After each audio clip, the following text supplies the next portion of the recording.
ঈমান নষ্ট হয় এমন কোন কারিকুলাম, এমন কোন কথা আমাদের পাঠ্যপুস্তকে থাকুক, সেটা আমরা কেউ চাই? এদেশের কোন মানুষ চায় না। এদেশের মানুষ মুসলিম বলেন, হিন্দু বলেন, খ্রিস্টান বলেন, বৌদ্ধ বলেন, এদেশের সকল ধর্মের মানুষ ধর্ম প্রাণ, যার যার ধর্মকে খুব সিরিয়াসলি তারা মেনটেন করেন।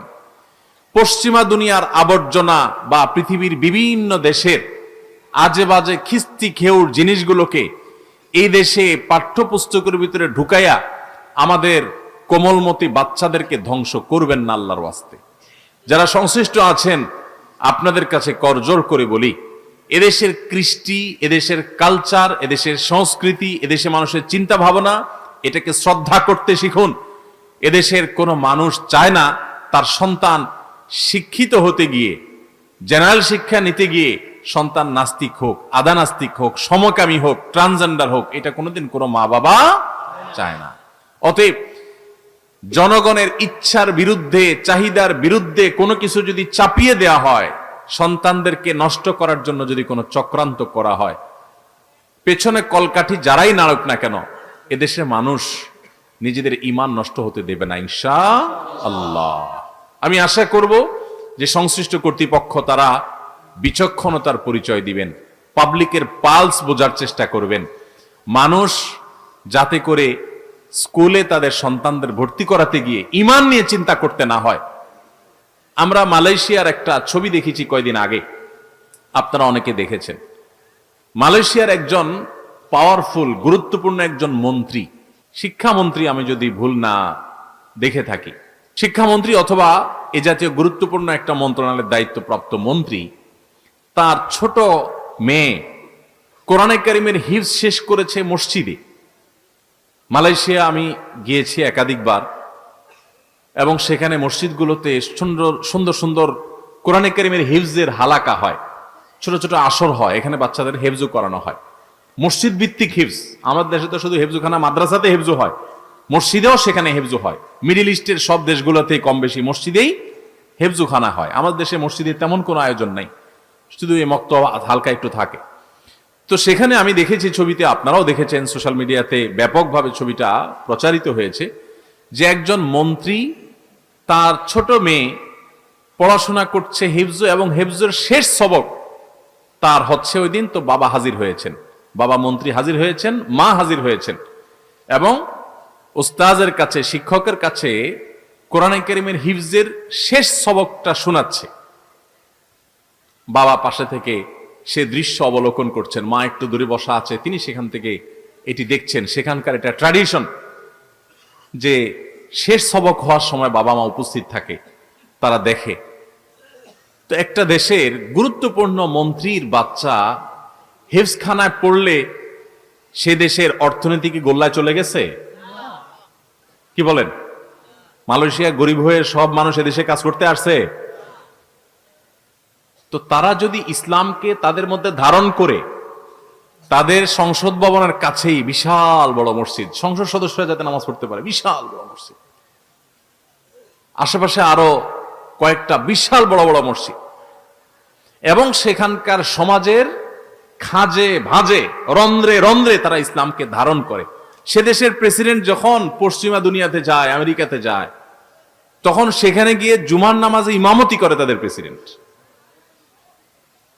এবং তাদের গুরুত্বপূর্ণ পদে থাকা মানুষগুলো ইসলামকে এরকম ভালোবাসে, শ্রদ্ধা করে। তাদের সমাজে সর্বস্তরে শিক্ষায় এবং অন্যান্য ক্ষেত্রে তারা কোরআনের শিক্ষাকে খুব গুরুত্বের সাথে রেখেছে। এই কারণে কি মালয়েশিয়া পিছিয়ে গেছে? কি বলেন?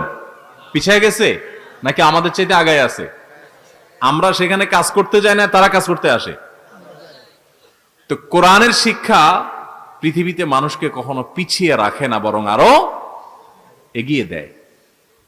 আমাদের দেশে এক শ্রেণীর সুশীল আছে, এরা সংখ্যায় এত কম যে এই সুশীলরা কেউ এদেশের কোন ইউনিয়ন পরিষদের মেম্বারিতে দাঁড়াইলেও এরা জিতবে কিনা আমার সন্দেহ। অর্থাৎ এদেশের একটা ইউনিয়ন পরিষদের একটা ওয়ার্ডের, সামান্য একটা ওয়ার্ডের অল্প সংখ্যক মানুষ পর্যন্ত এদেরকে সাপোর্ট করে না, কিন্তু এরাই আমাদের শিক্ষানীতি নিয়ন্ত্রণ করে, এরাই আমাদের অর্থনীতি নিয়ন্ত্রণ করে। সরকারে যারা যখন ক্ষমতায় আসে তাদের মাথার উপরে সাওয়ার হয়ে, তাদের মাথার উপরে ভর করে কাঁঠাল ভেঙে এরা খায়, এবং এরা আমাদের নীতি নির্ধারকদের মাথা নষ্ট করে। তাদের হাবভাব এরকম যে ইসলাম ধুয়ে মুছে যদি বাদ দেওয়া যায় তাহলে দেশ শূন্য হয়ে যাবে। দেশ স্বাধীন হয়েছে আজকে অর্ধ শতাব্দী পার হয়ে গেল, এখনো পর্যন্ত আমরা মালয়েশিয়ার মতো একটা দেশের সমপর্যায়ে যাওয়ার কথা চিন্তাও করতে পারলাম না। এত বছর তারা ইসলাম টেনে টেনে ধরে রেখে যে ইসলাম রাখা যাবে না, ধর্ম রাখা যাবে না, ধর্ম সব জায়গা থেকে বাদ দাও, বাদ দাও, বাদ দাও। কদিন আগে একটা বিশ্ববিদ্যালয়ের নামে লোগোতে কোরআনের আয়াত ছিল, ওইটাও বাদ দিছে। যে খুঁজা খুঁজা কোথায় আয়াত আছে, কোথায় ইসলাম আছে, সব ধুয়া পরিষ্কার করে ফেলাও, তাহলে দেশ নাকি শূন্য হয়ে যাবে। ভাইরা আমার, তো মালয়েশিয়ানরা যদি ইসলামকে ধারণ করে উন্নত হতে পারে, এবং আমেরিকানরা তাদের ডলারে যদি তারা গডের প্রতি আস্থা আছে, বিশ্বাস আছে, এই কথা লিখতে পারে, তাহলে আমাদের সংবিধানে, আমাদের গঠন, আমাদের আপনার বই পুস্তকে, আমাদের পাঠ্য আপনার পুস্তকে, আমাদের শিক্ষা কারিকুলামে, আমাদের বিভিন্ন শিক্ষা প্রতিষ্ঠানে লোগোতে ইসলামের নাম থাকলে এত ভয় কেন? এই সামান্য কিছু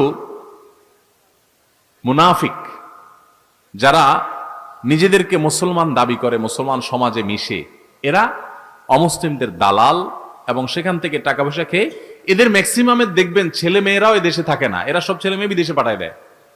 বাহিরের থেকে আবর্জনা আমদানি করার বিনিময়ে এরা মোটা অঙ্কের টাকা হাতায়, বিভিন্ন ফান্ড তহবিল নেয়, নিয়ে বিষ এদেশের সমাজে বিষায় দেয়, কারণ ধ্বংস হবে আমাদের সন্তান, ওদের সন্তান তো ওরা সরাই ফেলবে এখান থেকে। ভাইরা আমার, এই জন্য আমাদেরকে সচেতন হতে হবে, চোখ কান খোলা রাখতে হবে। শিক্ষার নামে আপনার বাচ্চা কি পড়তেছে, এমনকি মাদ্রাসায়ও যদি পড়ে, আপনি অভিভাবক হিসাবে প্রতিনিয়ত খবর নেবেন, খেয়াল করবেন কি পড়তেছে, বাচ্চা কি করতেছে। শিক্ষা প্রতিষ্ঠানে গিয়ে সে কোনোভাবে মিসগাইডেড হচ্ছে কিনা, ভুল পথে তাকে পরিচালিত করা হচ্ছে কিনা খেয়াল রাখবেন। আল্লাহ আমাদের সবাইকে সে তৌফিক দান করুন।